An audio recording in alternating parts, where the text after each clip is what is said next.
welcome back to Living Room Sessions. I am your host, Lukas Potgieter, and today we are making history with our first ever international guest. She is a singer, songwriter, producer, and harpist known for her ethereal sound and cinematic storytelling. So let's dive into her journey and the creativity behind her music. Please welcome FLÓRALYN. I've been loving you for far too long. The pain you put me through proves my love for you, but I end up in the fire. I got the fire. I got the fire.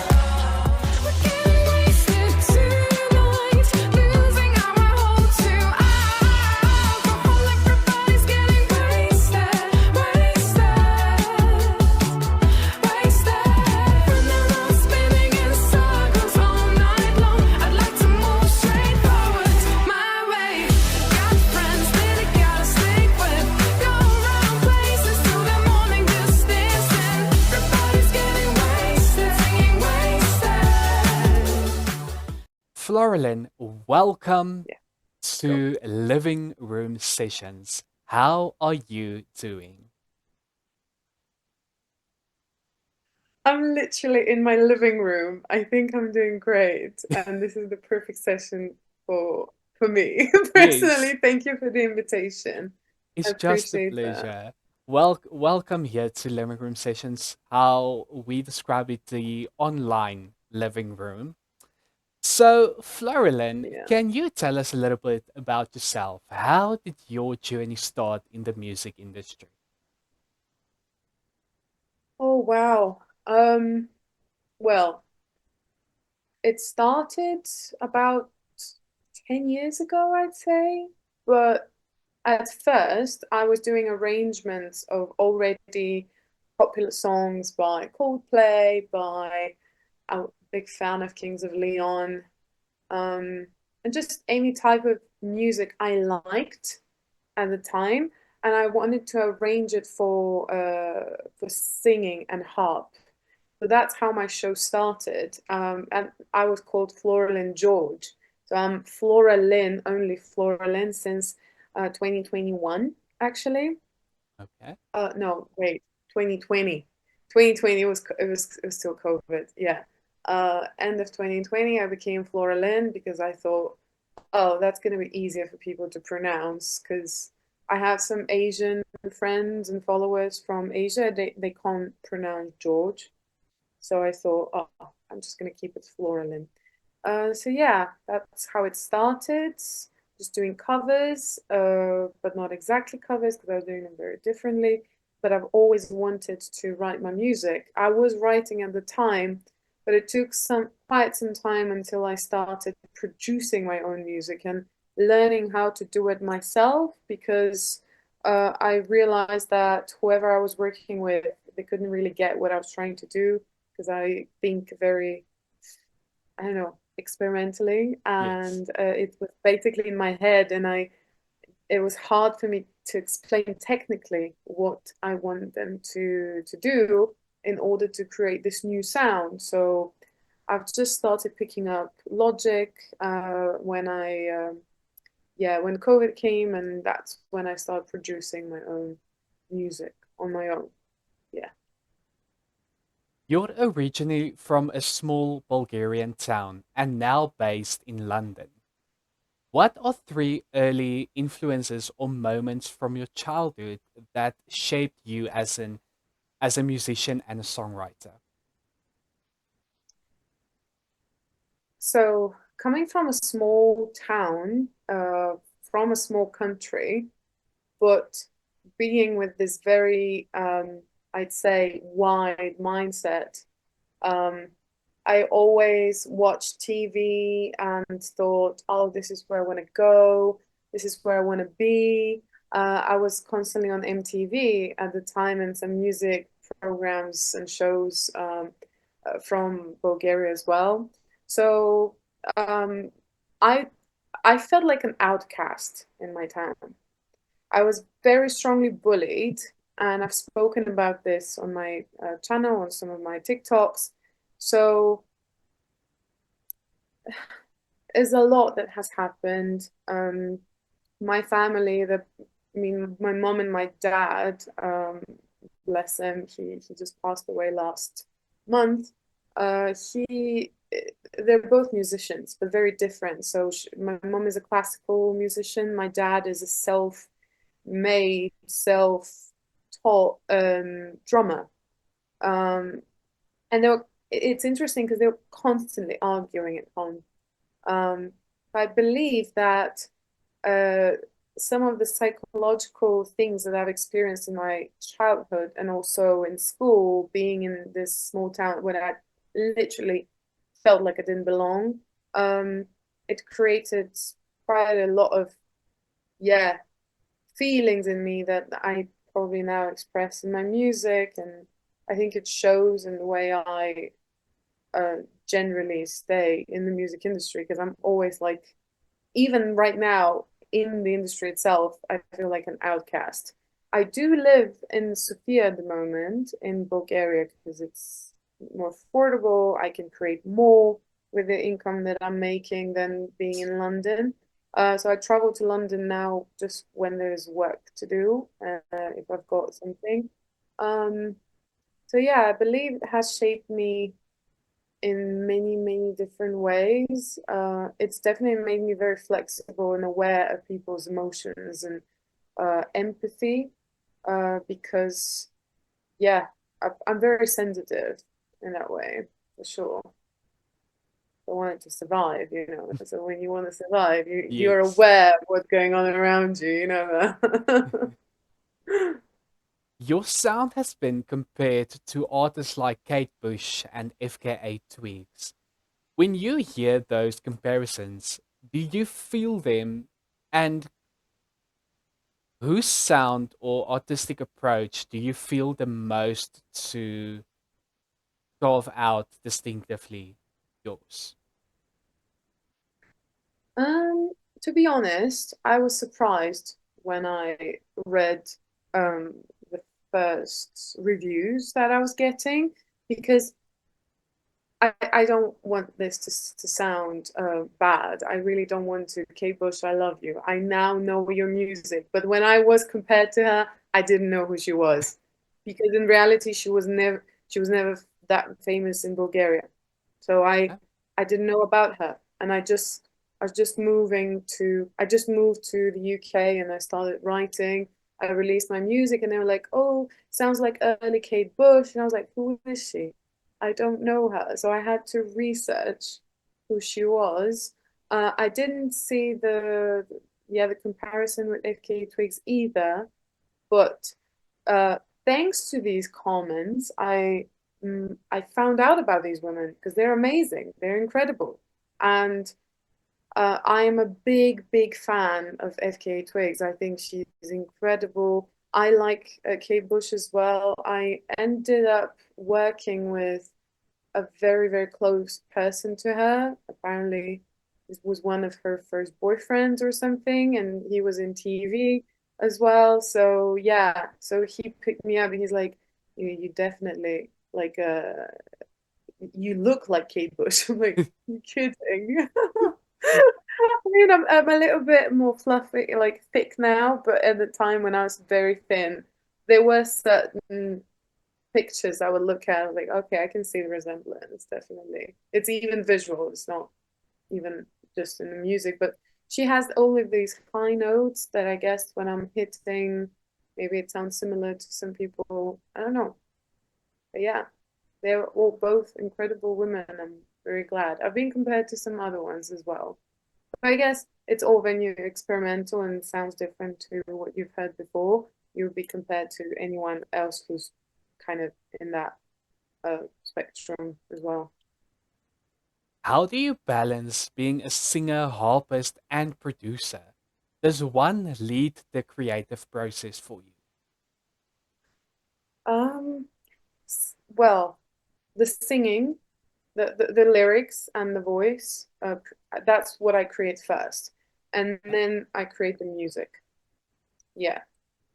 It depends. If I'm working with a beat maker or a producer who's already created a certain piece for me, I'll be writing above that. But when I'm writing on my own, I would create the lyrics, create the melody together with the lyrics, and then develop the whole melody first, the top liner, as we say it, and then I would create the harp, and then I would create all the electronics, the beats, and stuff like that. Uh, Very rarely it's the other way around. For example, Fire, my song, is the last song from my album, the last album I did. Fire was a total experimentation because I started from the beat. I didn't know what's gonna come up, but there was no harp in it. So usually, the pieces that already have a harp in it, I would be creating around the harp piece, around the harp arrangement. But for all the other ones, I would probably start from the beat. Yeah. Okay. Let's talk about Nightshade. What sparked that song and what does it represent for you emotionally? Well, that that's that was actually not my personal project. It was a project by Alex Tour. He's a French composer. And this song is actually it became popular around Game of Thrones. Um, yeah. So we basically recreated the original in a dance version and just suited it so well, and I loved it. I thought, okay, I can do that. It yeah, it kind of relates with my brand as well. So yeah, I went for it. And Alex is great. He's so talented. Wasted? Your song Wasted has such raw energy. What was the message behind it and how did it come together in the studio? Oh my God. Do you really want to hear the full story of Wasted? Because that one is wow. Right. Where do you want me to start? Right at the beginning, what influenced that song? Oh. Okay, let me picture it that way. Flora hasn't slept the whole night.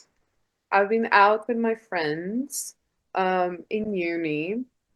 Everybody was drunk. Everybody was wasted. Like we're talking, they've taken everything possible out there in the yeah chemistry uh, board. Yeah, you get me. I was never that type of person. Like I literally never taken anything in my life. Even alcohol, I'm not the biggest fan of it. So everybody around me didn't know what was happening. I knew they would not remember what happened that night. And I felt like the only one who screwed because I remember everything. And then it just kind of felt sad that I would remember and they would never remember it. And I was angry because what if I kissed with that guy and for me it meant something, but he literally doesn't remember anything. This is so sad. So from that emotion, I went home at 7 a.m. pissed, like angry, and I thought I need to write that down. So I wrote the song, but at first the song was very, very angry.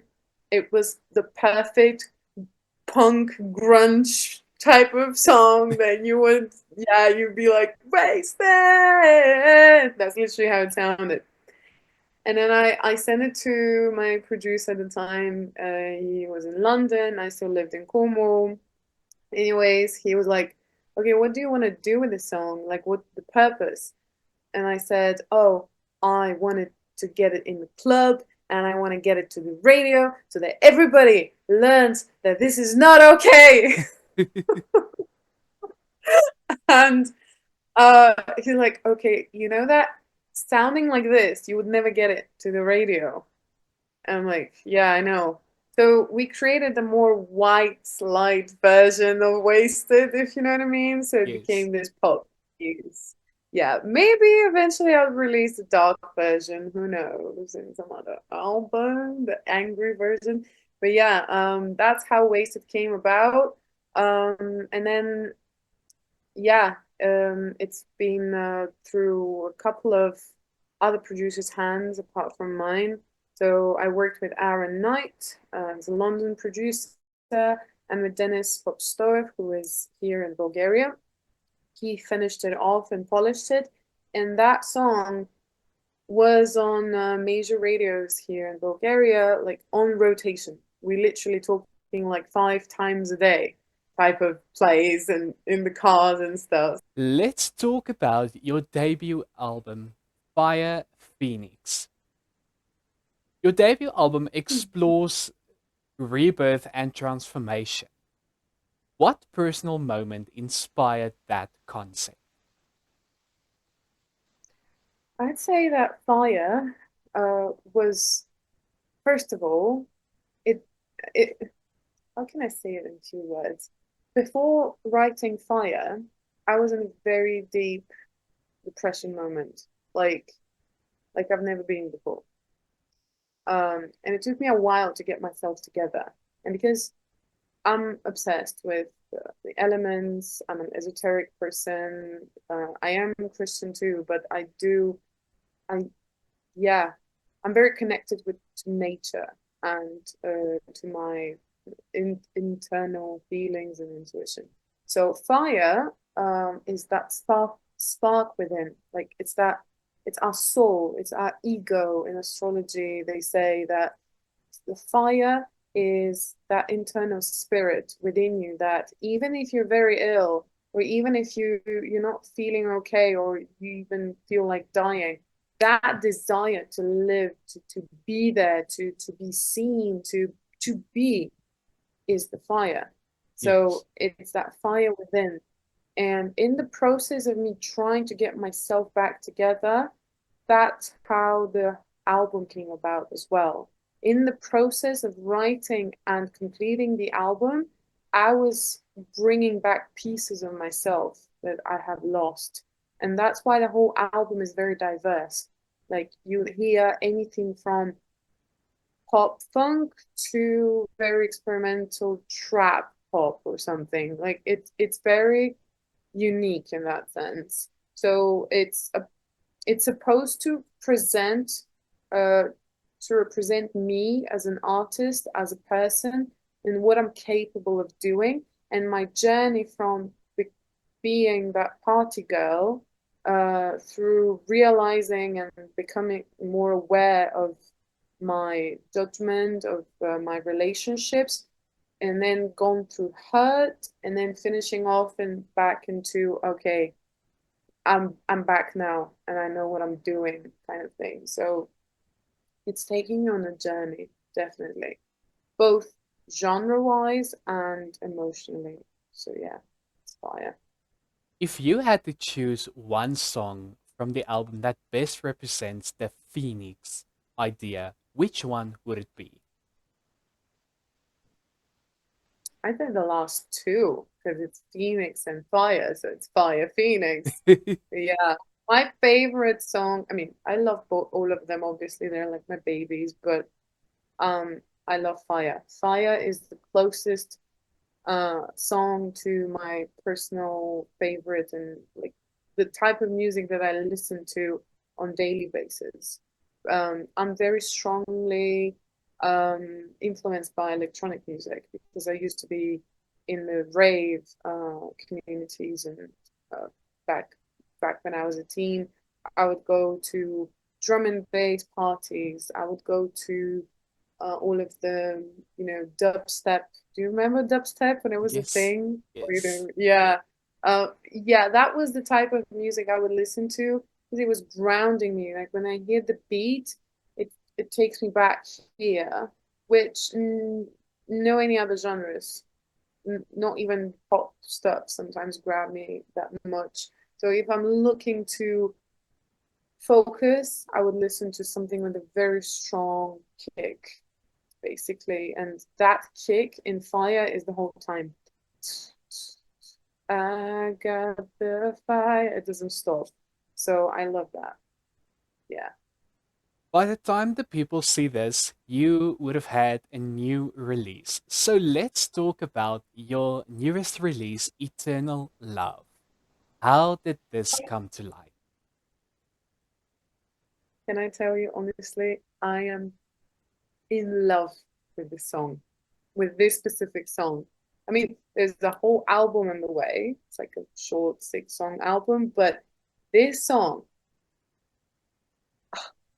So I was contacted by Moritz Bintig. I'm not sure if I pronounced his second name right, but I hope I am. Sorry, Moritz, if I'm not. Um, he contacted me for a project for synchronization, so for TV music, show, program music and stuff, for games. I don't know.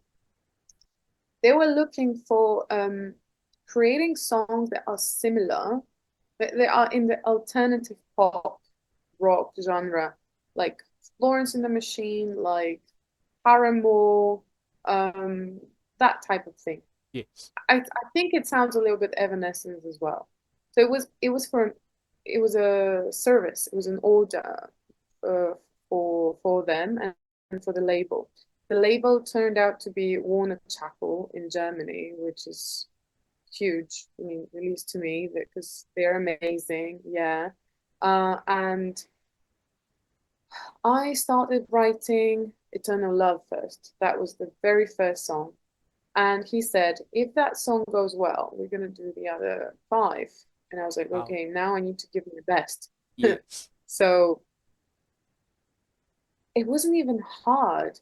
I sat down and all I knew, so I didn't want to stick to the typical themes for Florence and the Machine. I wanted to do something that I feel that is mine as well, because I'm just this type of person. I can't copy I can't copy anyone like that. Like I always try to make things unique. So I knew I wanted to write a song about the underworld, like about vampires, about werewolves, about that world where any film or TV or program where you've watched, they don't die. They live forever. So they have that eternal life. So that's where it comes eternal love. Um, so in the song, the person, like the creature she's in love with, the main character, is in love with someone who's dead, but like in Shadowhunters, Yes. when they're on the other side, you can't the people can't see them. But if you're part of them, you would live with them forever.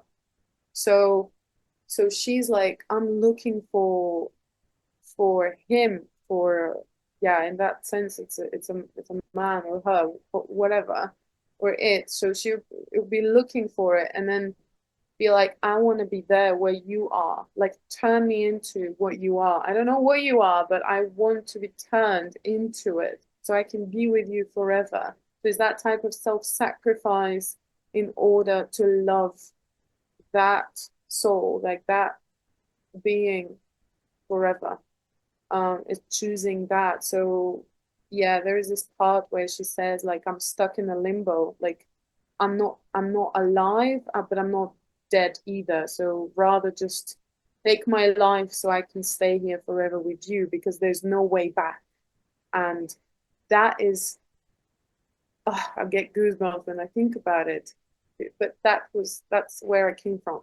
Like that was the emotion I wanted to convey with it, and that's why I'm in love with it. I think this song is one of my most favorites so far. Yeah. You've performed internationally and even played before the Queen's Jubilee crowd. What's been your most surreal or defying life moment? this is definitely one of those because all of my, I mean, not all, but I think a couple of my friends realized that I'm going to be performing at the Queen's Jubilee, and I didn't because I went on a 2 week, not really a tour, but kind of, I had weddings to perform at, I had a corporate show to perform at, and then that was the last show on my list.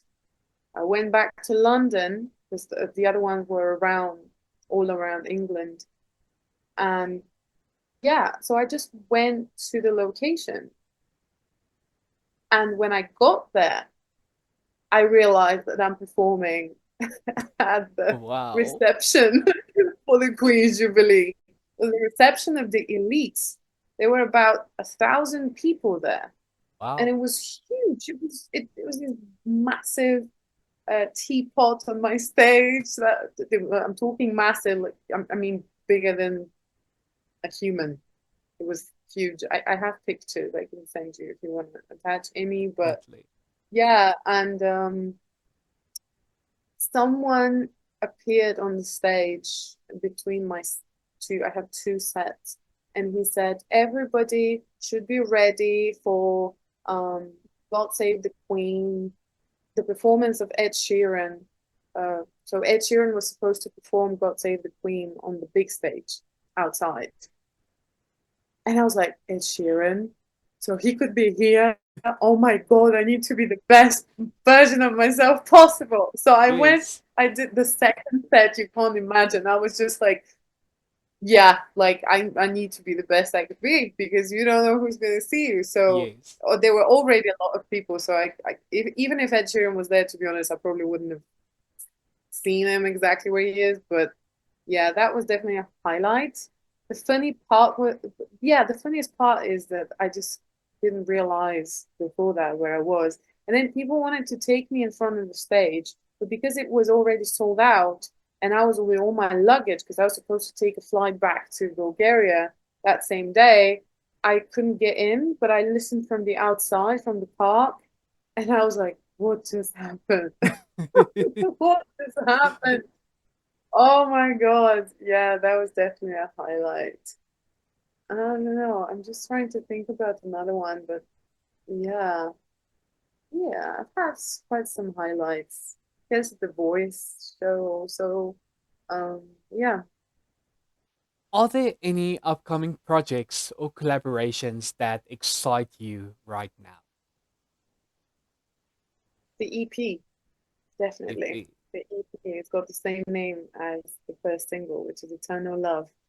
That one is so interesting because, yeah, as I said, the project was just very, it just became very special and personal to me because I wrote songs about bullying. I wrote a song about, that fantasy where you like that girl that you never imagined that the coolest guy in school would ever like you, but suddenly he does. And it feels like, what if he breaks my heart? Because he's definitely, capable of doing that. So what am Yes. I going to do?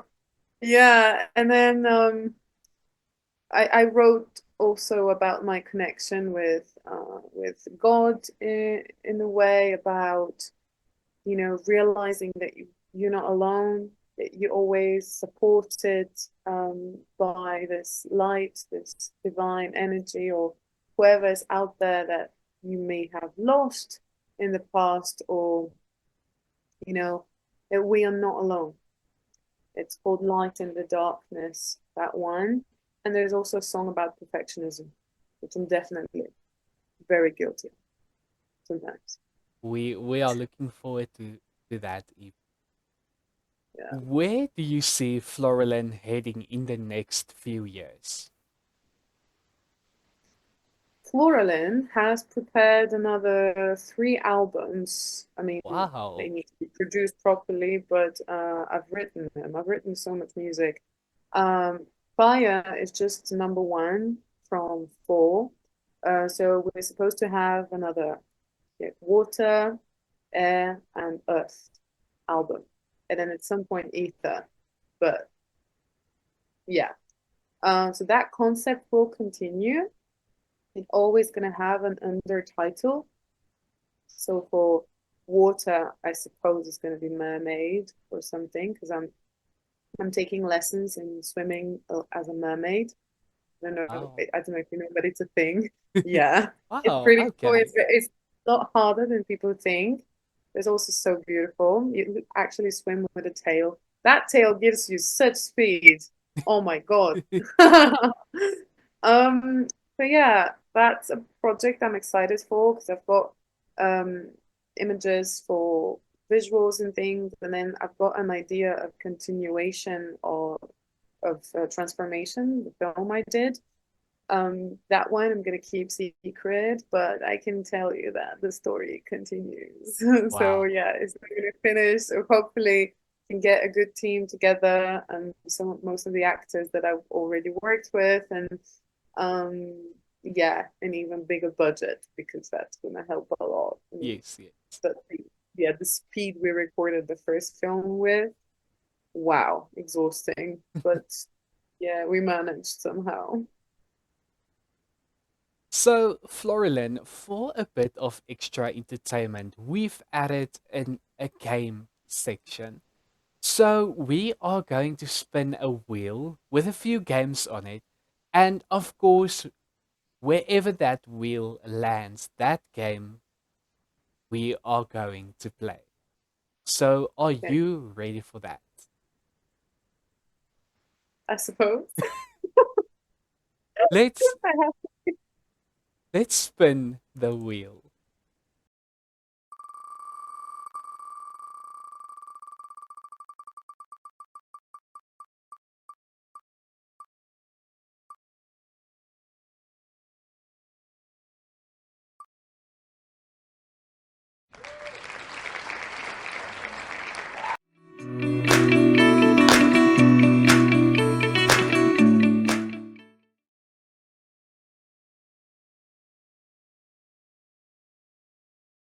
good.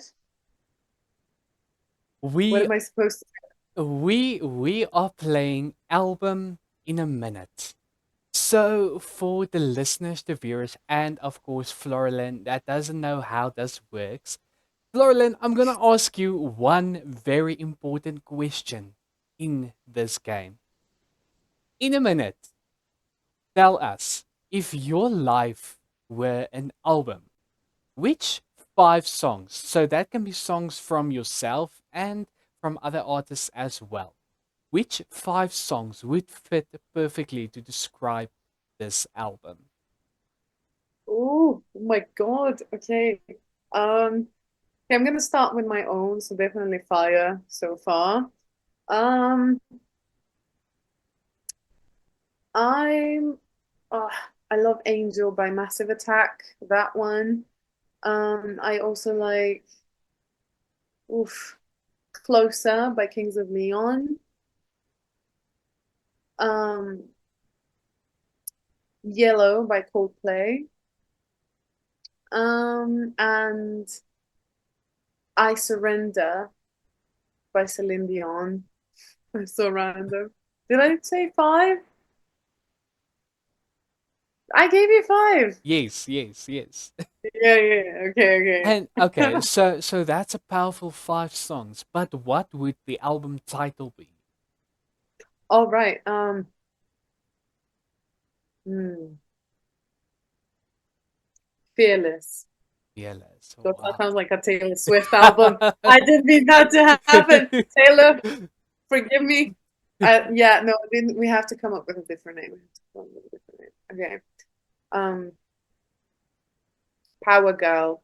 Power Girl. Okay, awesome stuff. Awesome. We are looking forward to that release, actually. Okay, the title sounds so poppy, and the songs are definitely not at all. Not at all. Yes, yes. It's a combination of both. It's a combination of both. Yeah. Okay. FLÓRALYN, thank you for that. It was so great um playing that game with you. So, two last questions. Mhm. What message do you want people to take away from your music? uh, to be empowered and to be inspired to follow their dreams, because I come from a very tough background, and I still somehow managed to get where I am. Um, I'm not like, there's still a lot of road ahead, and I know that. And still, for someone who's without big budgets or without labels and stuff, it's pretty good. So everything is possible. I just want to inspire and empower. I want everybody to feel at home when they come on my concerts, not judged. Just be free and do, sing, dance, whatever, you know. Yes. It's all about freedom. That's what I want them to feel when they listen to music. Yeah. And then finally, what's one song, yours or someone else's, that listeners should go play right after this episode? Mhm. Um, of course, I'd say go and listen to Eternal Love if it's out already. I mean, Yes, this yes, song is wow, like definitely. Yeah. And then you can play a song by Paramore, Decode, because I think it suits the it's a, it could be on a playlist together. yes, definitely. FLORALYN, thank you so, so much. It was a great honor to have you here on the Living Room Sessions podcast series. Thank you for being here and talking to us a little bit about your music and your career. Thanks, Lucas. It was such a pleasure. I honestly, I just want to thank you as well for following me all these last few years, and following my journey and seeing what I'm doing. And I appreciate that. Thank you for the It's support. it's just a pleasure. And to the listeners and the listeners and the people that watch, we are greeting you with FLORALYN. This has been the first international guest on Living Room Sessions. I am Lukas Potgieter, your host, and I'm greeting you with FLORALYN, where she will be singing two songs. Always ready to dive in that deep. I spin, cause of the mess inside my head. I lean on the pleasure I might get, but how to feel about it is now it goes to shame. Can't erase it tonight, losing our hold to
dig the earth to find you.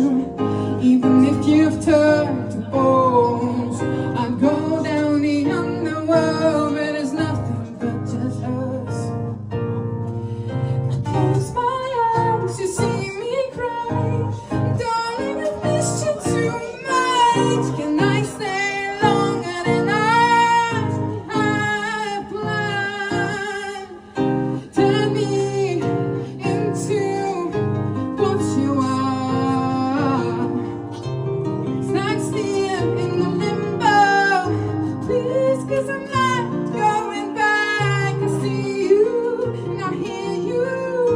I'm never letting go of that. Let's live forever.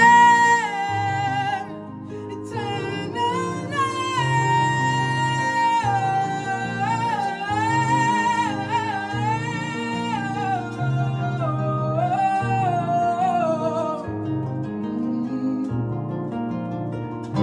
I've had enough of these walls. Now I'm stuck on the other side.